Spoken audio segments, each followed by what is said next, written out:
love drag queens, but we're not really that scary.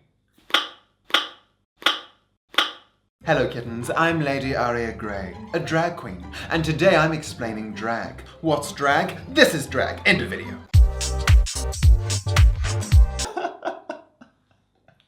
Just joking. That was just a little joke. Right, so drag. To explain drag, I first need to explain some other things, particularly gender identity and gender expression. Gender identity is your internal understanding of your own gender, what your gender feels like to you. Gender expression is the way you choose to present your gender externally, to other people, in the ways you dress and behave. And there's a very easy way to remember it. Gender identity, I, internal. Gender expression, E, external. It's very easy. Very easy. And now that you understand that, I can explain what drag is. But to understand what drag is, I must first explain what drag is not. Let's look at some examples. Example 1. Drag is not transgender. This is a common misconception. Being transgendered is deeply rooted in one's gender identity, and it's a constant lived reality. Drag, on the other hand, is more often considered a visual or performative form of gender expression. Now don't get me wrong, there can be overlap. Some transgendered people also do drag, but these words don't actually mean the same thing. They're both related to gender, of course. But gender is a very fluid concept, so here are some helpful generalizations. Transgender, more about gender identity. Drag, more about gender expression. Transgender, permanent. Drag, temporary. That's basically it. Okay? Example 2. Drag is not cross-dressing. Necessarily. Because now look, there is a lot of overlap. A lot of drag is also cross-dressing. But again, these terms don't actually mean the same thing. Drag's not as simple as men dressing up as women or women dressing up as men. That's cross-dressing.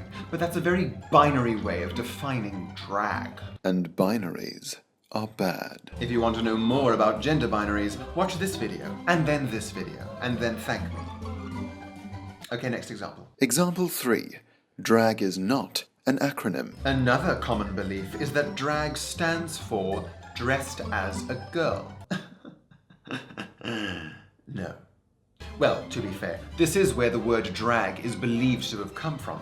Use of this acronym began several hundred years ago in the theatre, when women weren't allowed to act on stage. Thanks, patriarchy. At that time, this acronym appeared in play scripts to signify when the men actors were playing ladies. But since ladies are now allowed to act on stage, this acronym is irrelevant, because it's also very, very binary. And binaries are also silly. So, what is drag? Well, it's actually quite simple. Drag is a combination of these two things: subverting the gender binary and making art. That's it. As a definition, it's really quite flexible. Like me! Or maybe not. Hang on, Lady Aria Grey, I hear you say. What about these terms? Well, king and queen are gendered terms for ruling monarchs, and drag rules.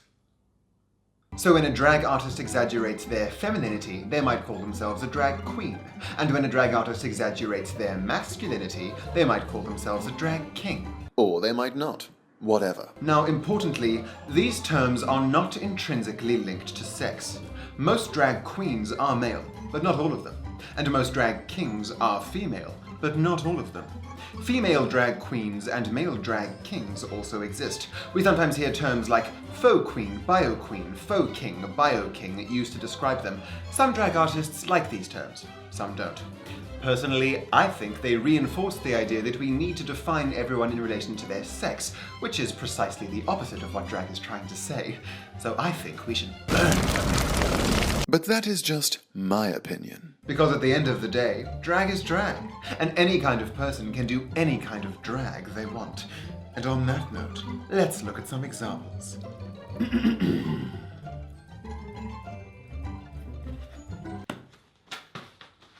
comedy drag, lip sync drag, makeup drag, club kid drag, singing drag, dance drag, pageant drag, theatre drag, drag kings, burlesque drag, rapping drag, skag drag, fishy drag, fashion drag, and YouTube drag.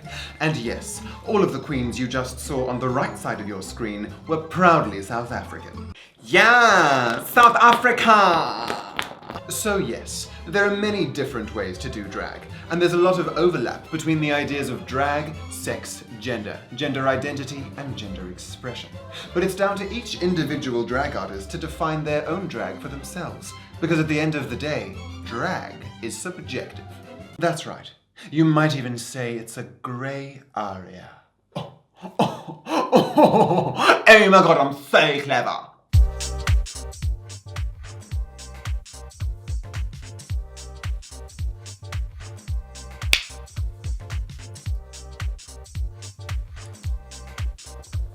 Aria!